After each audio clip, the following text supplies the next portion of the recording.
Hi, my name's John Southern. I've put this DVD together to give you a basic understanding of a high banker, or also known as a banjo. I've done it so that we can start right from the basics for the novice, basically just how to put one together, how to make it yourself, and then later on in the DVD, go out to the river, and me and Jim Bowman will give you an idea of how to use it, places we go, things to look for, that sort of thing. But to start with, I'll show you the basics of a banjo. I like to make them myself, and a lot of blokes like to make them themselves, mainly because you get a lot of fun out of going out to the river and using something that you've actually made. Once you get there, get it running, you find they're actually getting gold, and it's a bit of a reward just in itself, even if you're not making a lot of money with the gold that you find, which you pretty rarely will. But the reward is in actually getting something to work that you've made, and it's based on the same principles that the old gold miners have been using for hundreds of years. We start off with, this is Jim's idea, making the actual sluice out of PVC pipe. We found that the pipe works really well, mainly because of its round shape. The gold tends to settle right in the middle, and it collects the gold quite well. This was my first model, standard PVC pipe, about 6 inches. Cut the top off the pipe, put an end in it. We keep the end solid. The whole idea of keeping the end solid was to stop it from flexing. It worked quite well. Riffles go down in this area here, and I'll show you with my later models how all that works. But you can see we use small pieces of PVC, large pieces of PVC.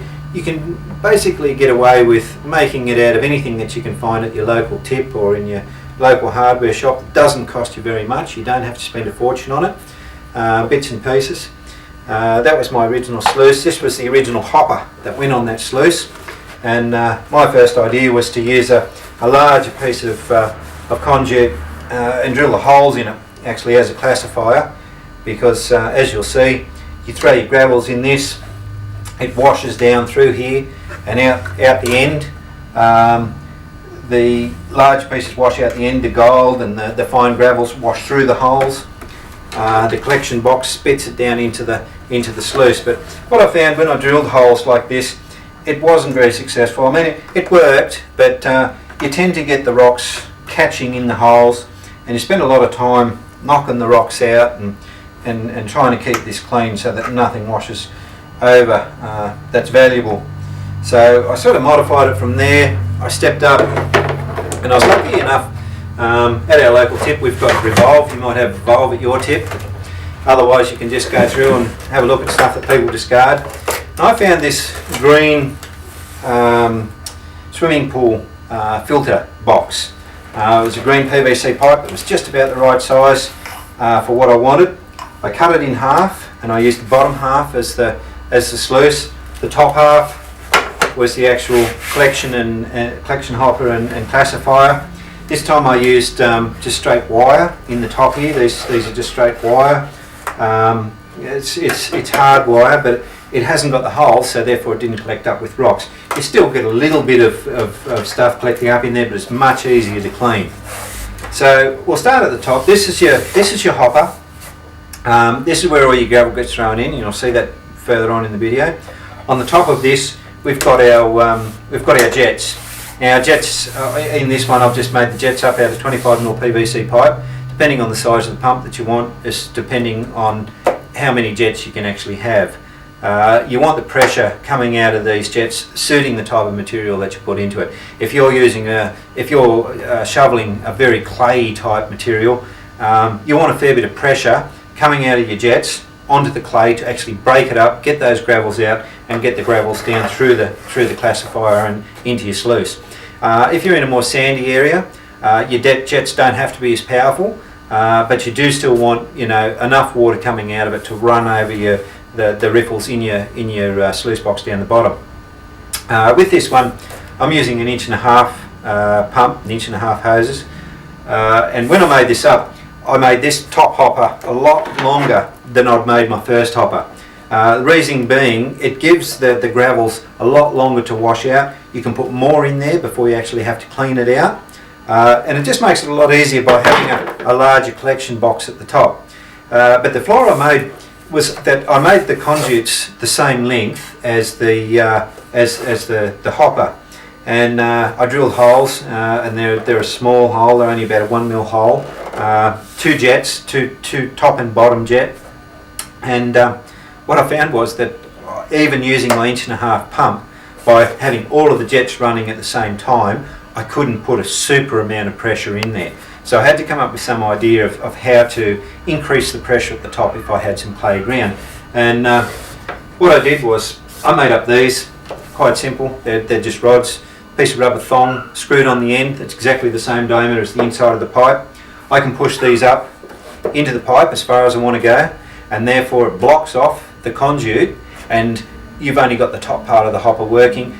Huge amount of pressure coming out of those top jets. So if I've got some real clayey stuff, I can block the jets off up to here, plop the clay up into the top up here, and the amount of pressure that's shooting onto that is enough to break up, you know, most of the clayey ground.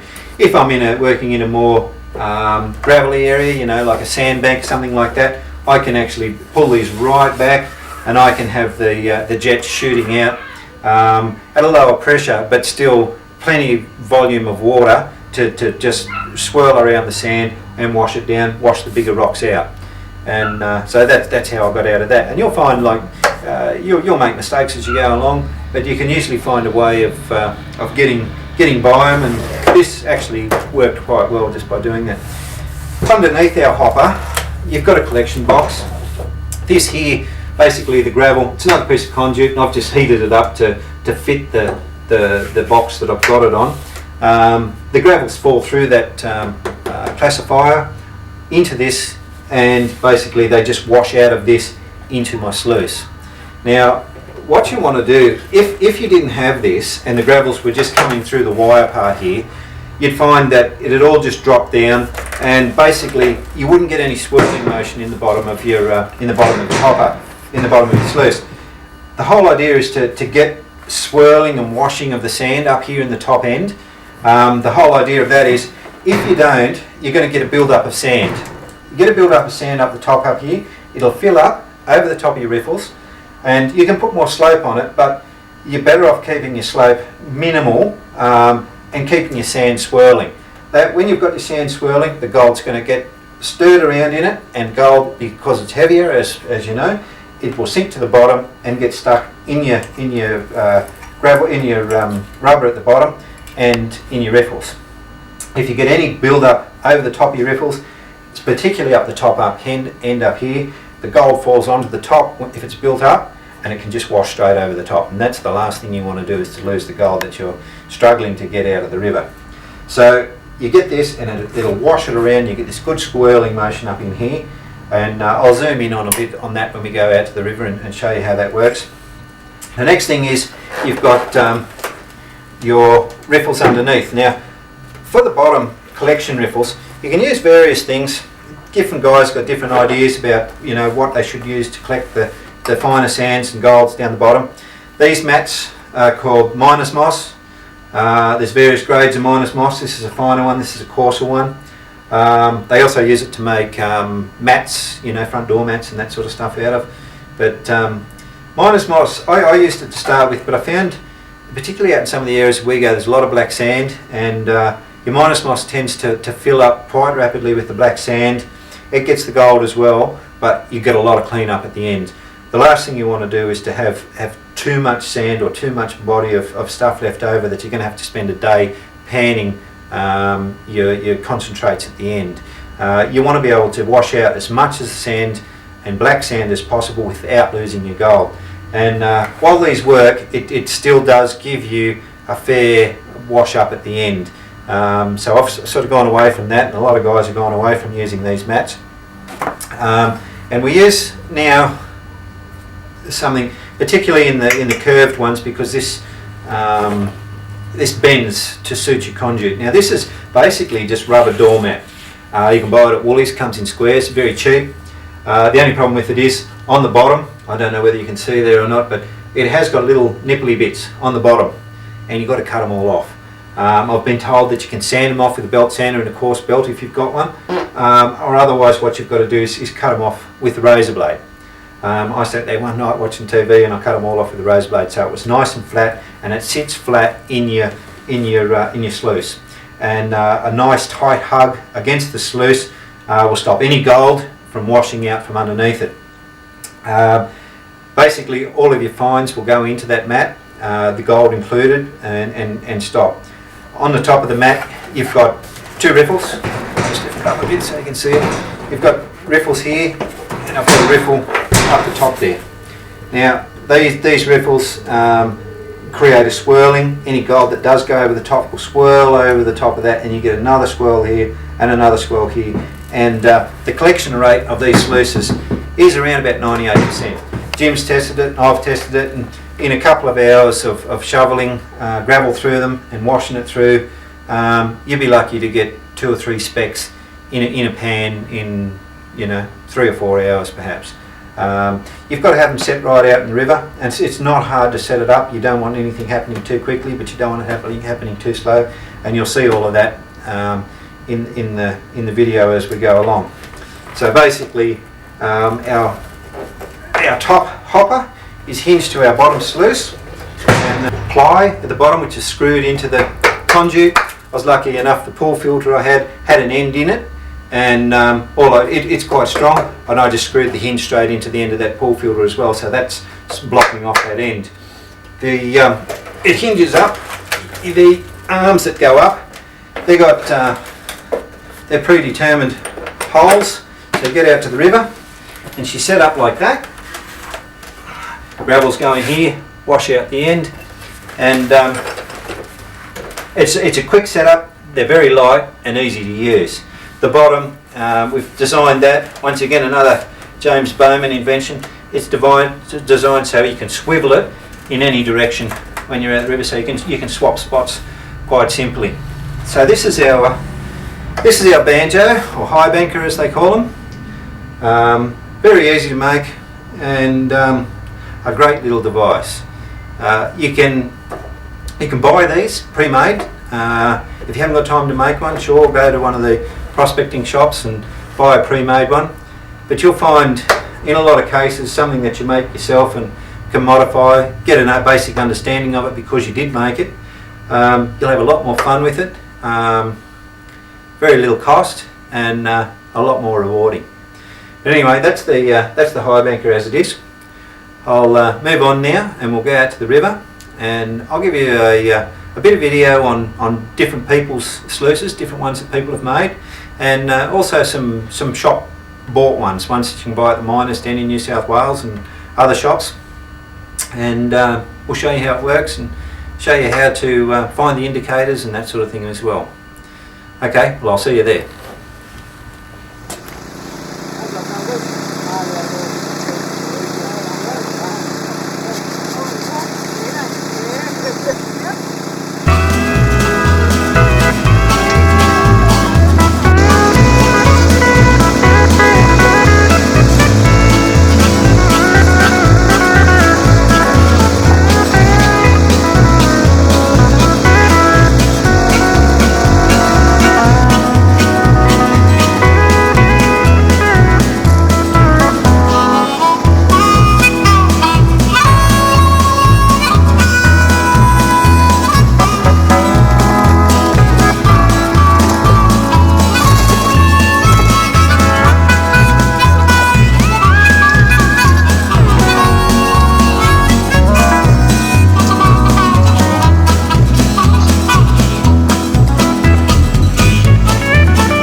now we're on site, let's have a look at our indicators. Most gold leads have indicators. A trail of a particular kind of stone or indicator, which only occurs with the gold in that lead, will take you to the trail of the gold. Indicators have various peculiarities and vary from one area to the next, but they're usually consistent in any particular gold field.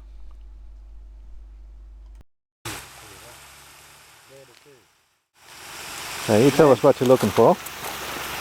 Okay. Why we picked this spot. Why we picked this spot? The first thing we're going to look at is for the indicators. Two indicators. There's this one here and the ironstone here. And I don't know the name of this kind of stuff, but that's a good giveaway. Two indication of gold. And the ironstone, that's also a good indication of gold. Of course, it's not always that big. You've got to look for little pieces like that. That's generally the size of it all. Pieces like that. If you get it in concentration, then you're going to get good gold. If you don't get it in concentration, you don't get good gold. Of course, the river flow has got a lot to do with it. On this side of us where we work, and there's a big gutter. On that opposite bank, that's where a lot of gold was deposited. The river more or less comes straight down and turns, so in theory the gold should be up here on this bank. I've got a bit up here before in the past, so it should be here. The banjo, of course, this is the new type of banjo with the legs on it. Works really well. The idea of the legs is to get the 360 degree swivel on it without repositioning it. So it doesn't matter what direction you're working, you can turn it to any direction. Spin it out. Yep. Okay. You fall on these things. When you're working fine plug gold, the fall is critical. You can't have your watch coming out too fast. You can always check it by a pan underneath it. Okay. I'm just going to check to see if I'm losing any. Every apparatus you use will lose gold. You've got to get your full foot correct on it. If you don't, you're going to lose it. These are running about 97% retention rate on gold. There's not much of a public opinion at the moment, so we're just starting. But as we work here today, we'll have a good puddle working. Maybe it's not a good shot, mate.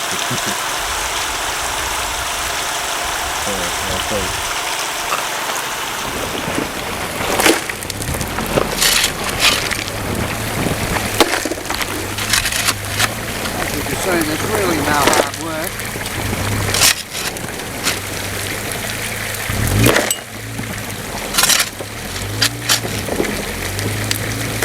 The difference between the banjos, or these type of high bankers, and what Martin Marks is selling, is that you don't have to put your hands in between the rocks out.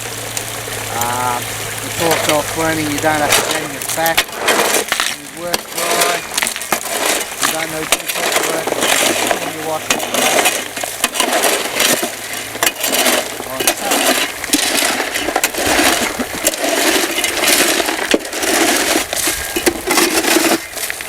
As I say, we're just setting up at the moment, so I'm testing it for each level.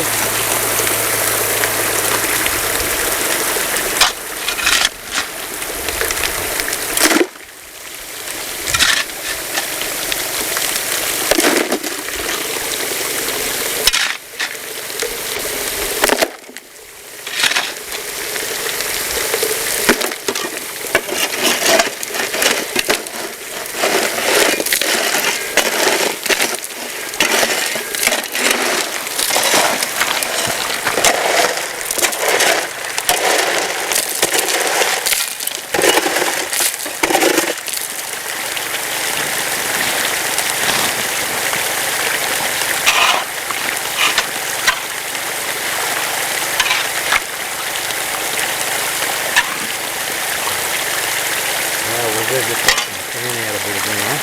Put the pan. All set correct.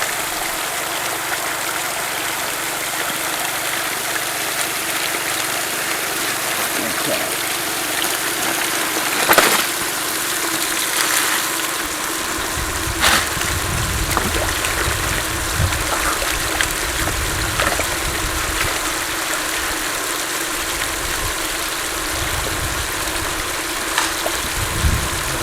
with water.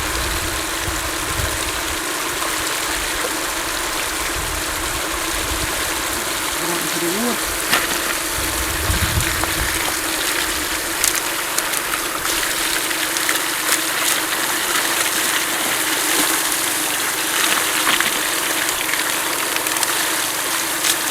Not a good recommended way of doing it when you've got no water to watch you. It's the only way you can do it.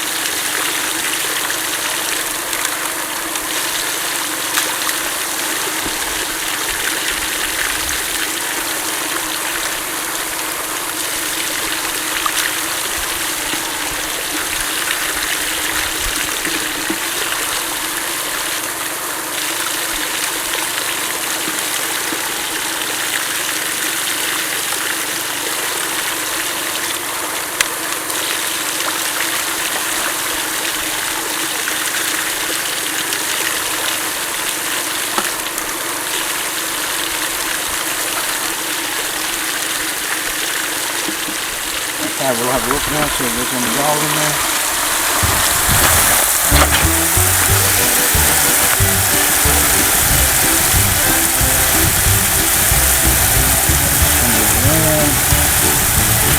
Another step.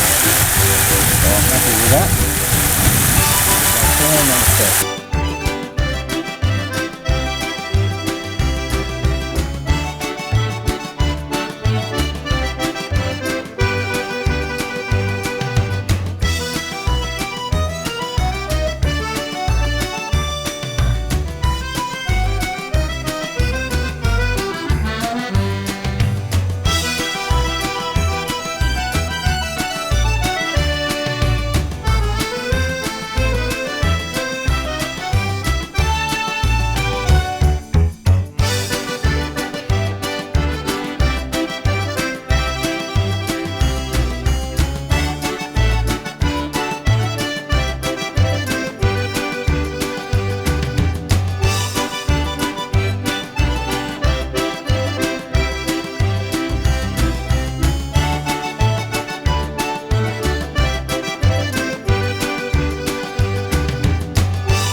Talk about shovel designs. Okay, shovel design, this one with the square shovel that came down like that, I've modified it so it'll slip in easy under the rocks. This is a good shape, but it won't go into the rocks.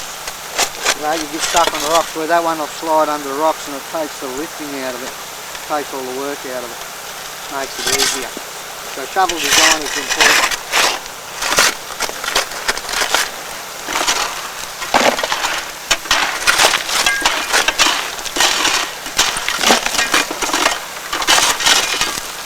Another thing we do when we're working, every now and again I'll stop and I'll have a test pan to make sure we're on the goal. So I'll do that now.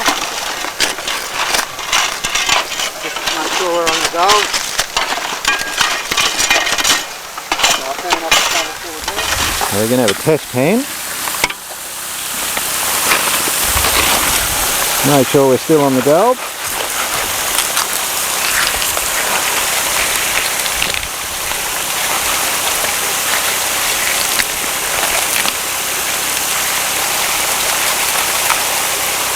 Important when you're panning is to shake them up and you'll get the good result, hopefully.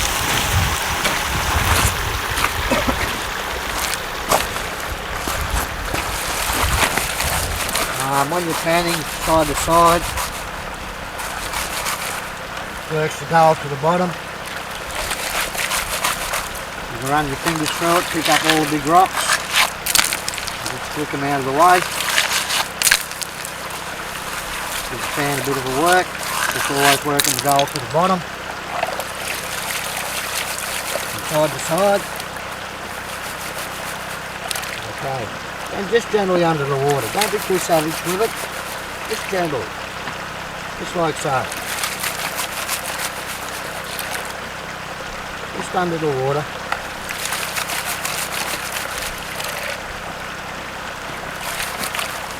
to get a few more of the big rocks if you get around. Good leaving a few big rocks in there that helps the gold get to the bottom.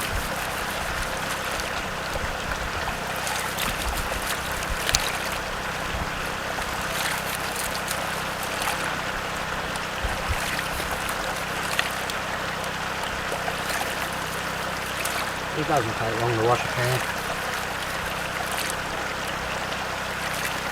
I'm starting to get into the good stuff.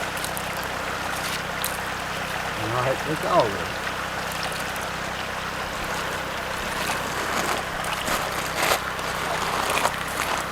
Okay, the reason I do this is the leads sometimes can vary from 6 inches wide to 3 or 4 feet wide, so we just got to keep testing to make sure we're on the lead because they twist and turn and bend. But yes, there's gold there. Okay, very fine gold. But, see, there's the gold there. So all the gold comes through there. There's 2, 4, 6, 8, 10, 12, 13, 14 specks there all together. So that means if I was to put a good 8 hours day on this, I'd probably end up with about 3 grand going on that. Okay, to use these pans, I'll show you another trick with them. When you get down to the that amount of dirt, don't use your ripples. You move him off the side of the ripples. The same with the Garrett pans, the green pans, you use them the same. You just gentle wash it off. Now if you want to wash it right down to the gold, this is how you do it. Very, very slowly. And that'll move all the material out and you're not going to lose nothing.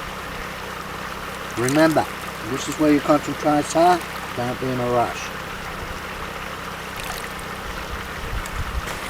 Okay, I don't like taking it right down, but you'll see the gold again. I haven't washed it all out. There it all is there. So yeah, so I'm getting about 13, 14 specks to the pan. Just there. So that's my test pan. When you work a fine flood gold, it's always a good idea to only use your front ripple. Well, what I mean by that is, have your dirt line flat along the back of it and just use this section here as your front ripple. Don't worry about it get clogging up, doesn't matter if you're working fine flood gold. But that is very important. If you have it running flat out at a great angle, you'll lose your gold. The little one, backpacking one that John's using. Okay, see how he's built up there? That's working well because he's working the superfine flood gold, but he's also just working this last ripple, and that's very important.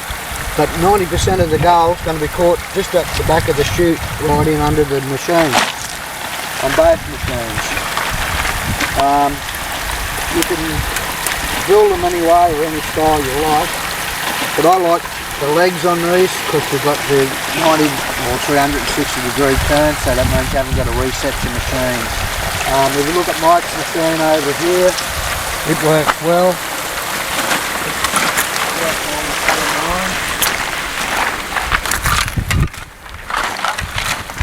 There again, the angle is critical. If you haven't got the right angle, you'll lose the gold. That's working well, that one. You don't need a great deal of force on your pumps. Our pumps are running at just over idle, really. So that's the difference in the machines. You can build them yourself. It costs bugger all to build, and you get a lot of fun in doing it. Style, shape, doesn't matter.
surprising how much dirt you can actually move with one of these little machines. Yeah. Stand over a bit closer to the camera. As I said earlier on, there's a super swoosh on the market that's green and made out of fiberglass. By comparison to these, it's a dinosaur. And what I mean by that is you've got to lift all your rocks out of the top hopper. You've got to clean it up every couple of hours. These things you can work all weekend without cleaning up, they're self-cleaning. Gale retention on these are 97%.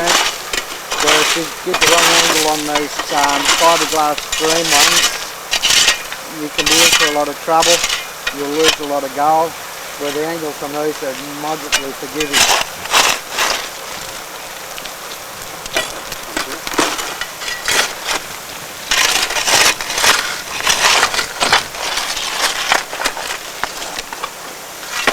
One other point, when you work in an area like this, you work to a pace.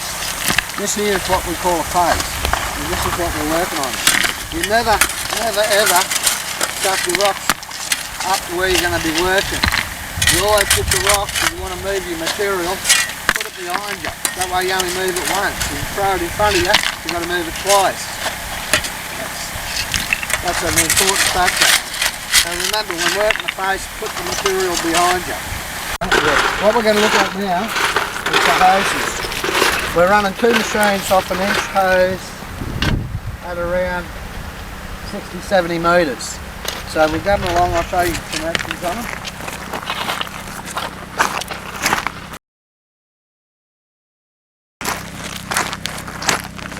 At this distance I usually run all 1.5 inch hose, but for the day's exercise I decided to show you how easy it is to join an inch hose to an 1.5 inch hose.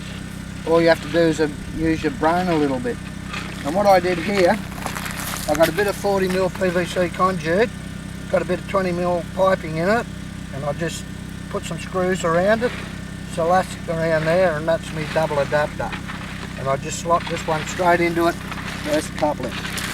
Cost $1.50 for the joiner. So there's no big expense in doing it.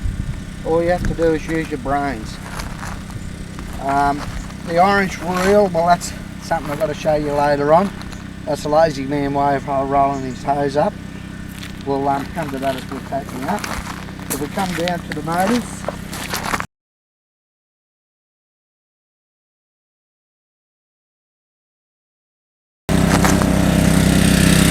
this is our pumping station, 2 under 2.5 gallon with the 390 pumps on, doing a tremendous job. Very important. I've got my foot valve, the one without the bucket on it, raised above the riverbed so it's not sucking any junk. Mike's got his set in the bucket because he's over on the sand. And the reason we set the foot valve in the bucket is so it doesn't suck up any rubbish into the pump and seals out. That's one of the most important things. You look after the pump seal.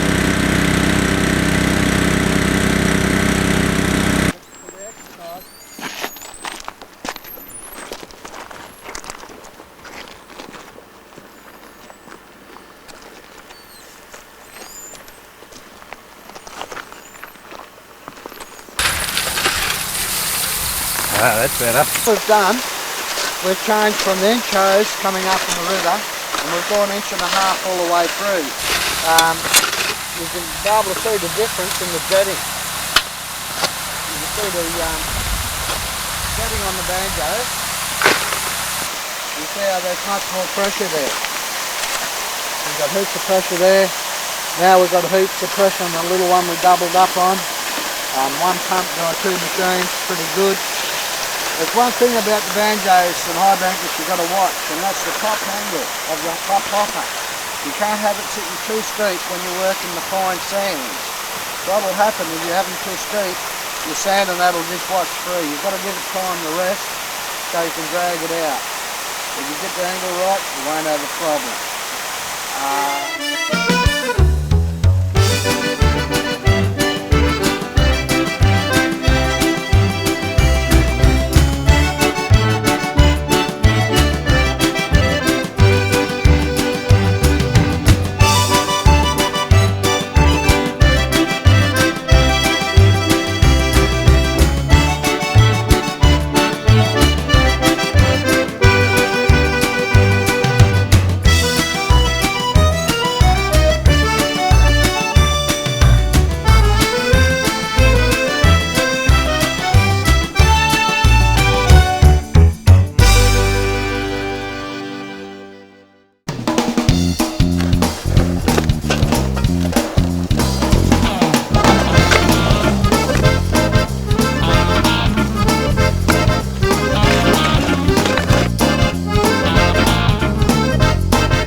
time we double first.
So what I'm doing now is after pulling out all the big stone, the ironstone and stuff like that.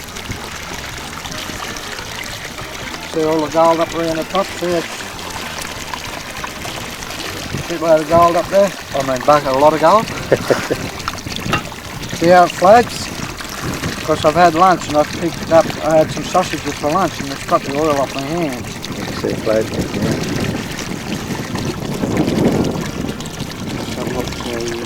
Yeah.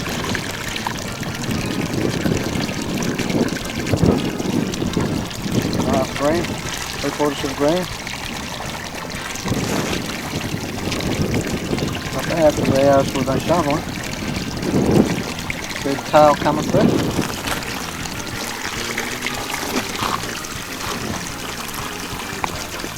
Yeah, you can see it. There you go. We'll take a lot more of this out here.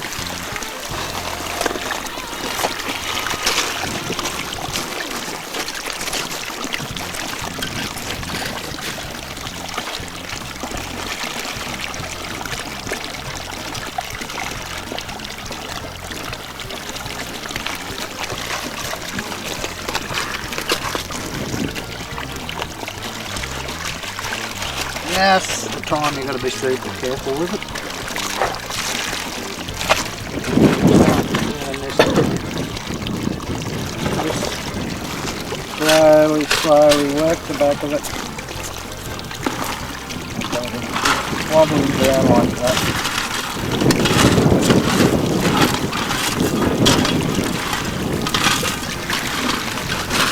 And pick him up again.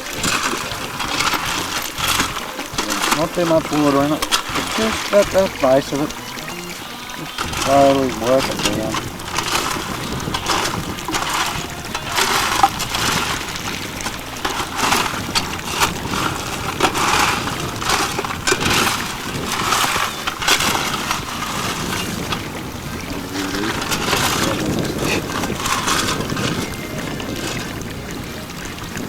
See how that sand kind of floats down? You've got to be careful of that because sometimes there's gold in it. See the gold coming through here? You just push it back with your finger. And there's some of the rocks there.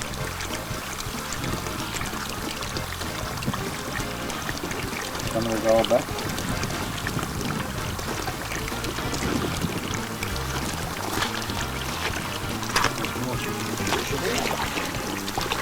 Notice I'm not throwing this away because you can do it again.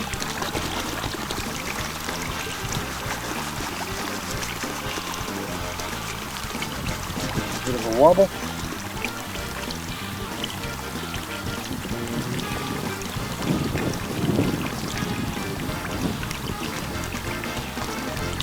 Make the water work for you. Otherwise you need the water to do the work.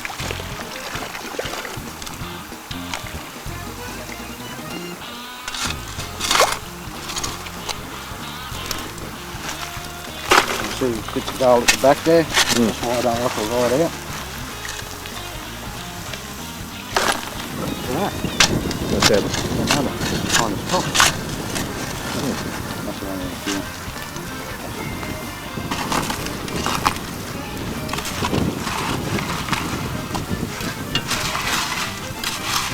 Only ironstone left in the bottle now, isn't it? Bigger rocks. Yeah.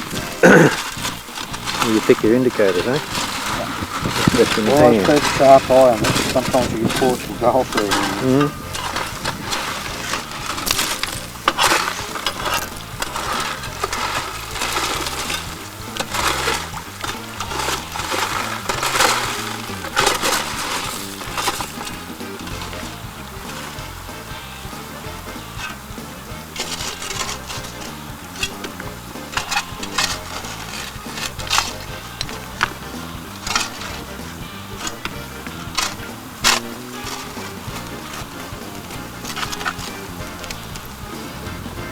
Like I say, you'd be at it for a solid 8 hours to get 3-4 grams out of it real easy.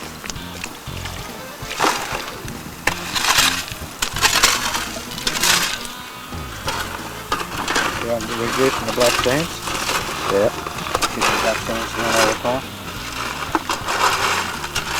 Going out the rocks. Piece of lead shot. So yep, we're digging in the right spot. Bit of lead shot there, mate. Down towards the nitty-gritty of it all.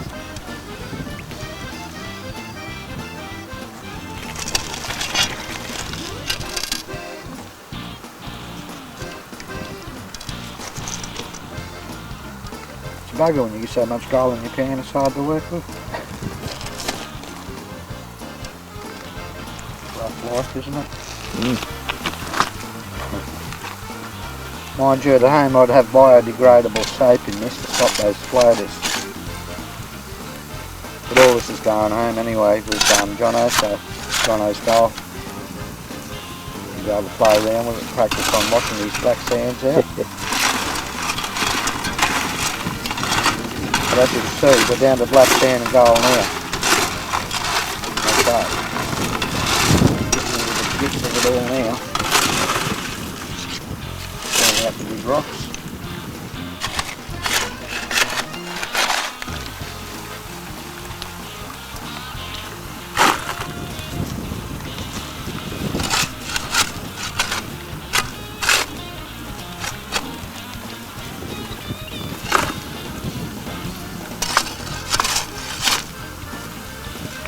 Whoever said there's no gold at Oallen's a fool. Look at the gold coming through there. Looks pretty good. Yeah.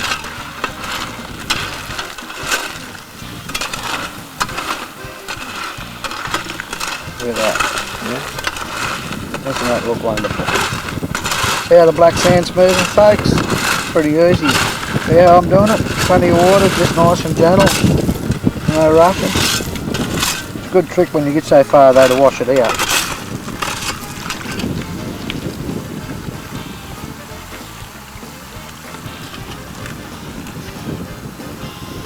I don't know what John's going to do with all this gold.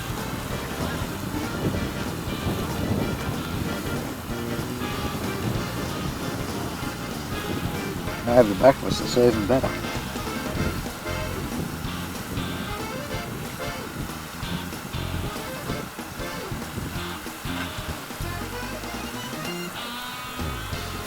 Okay, I'll just wash it through roughly now. Won't worry too much about it. John's going to have to do it at home properly. So if I miss a speck or two, John will pick it up when he gets home.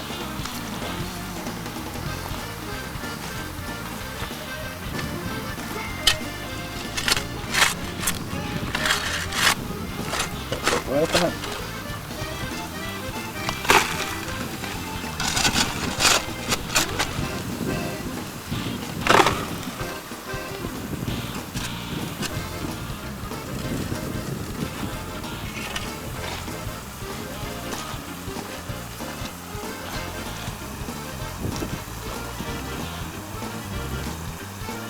How deep does that gold go?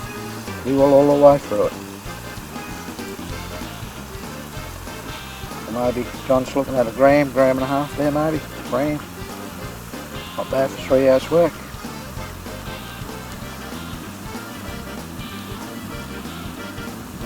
Gram I'd say roughly. If it covers a 1 cent piece, it's a gram.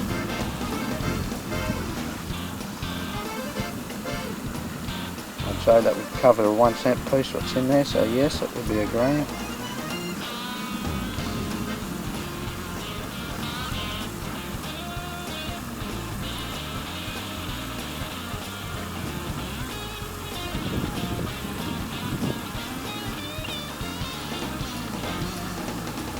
Mind you, if I had these soaked with me, I wouldn't have any of this gold down here because it would all stay up the top.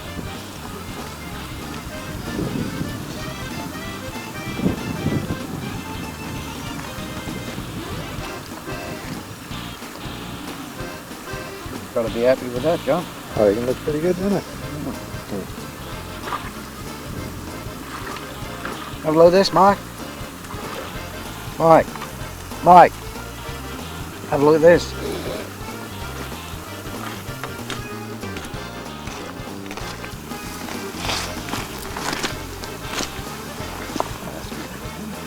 That's a pretty good haul, isn't it? I won't take it right down because it's starting to float. Well, there you go.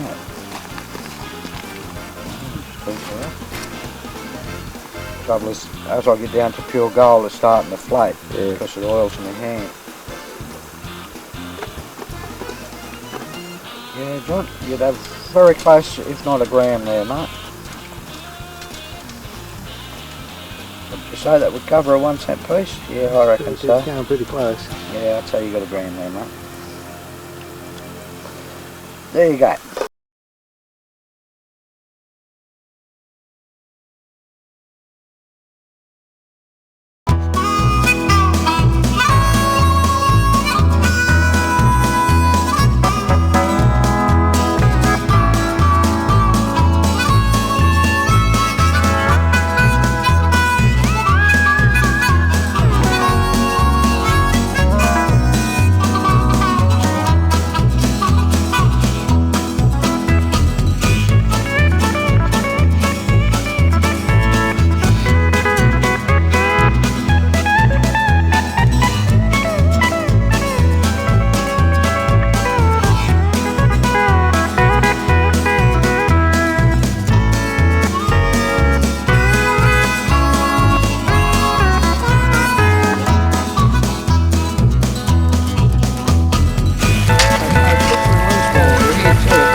I've got about half a gram.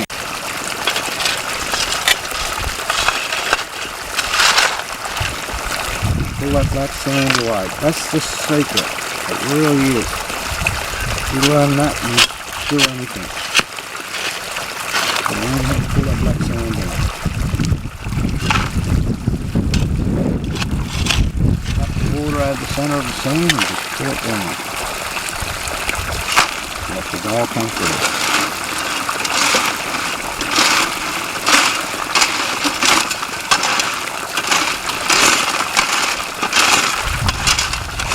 I'm not happy, it's a bloody ice one.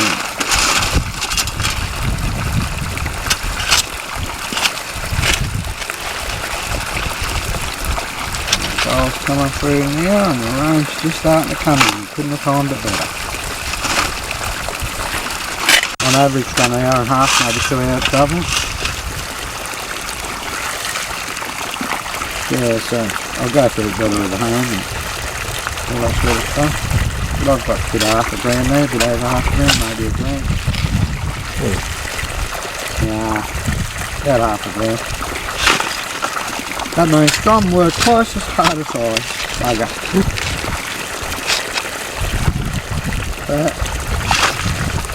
Not bad.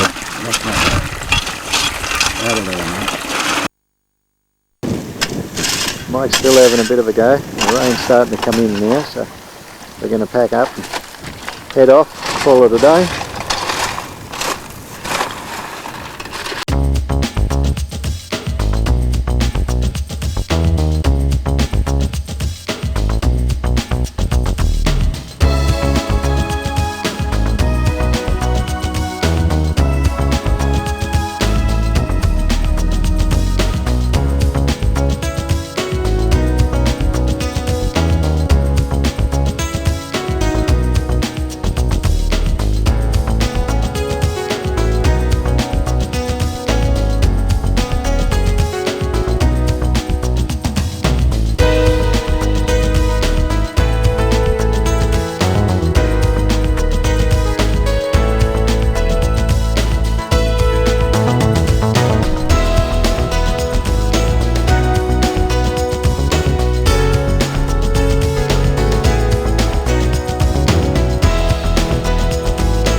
Wash it up at home.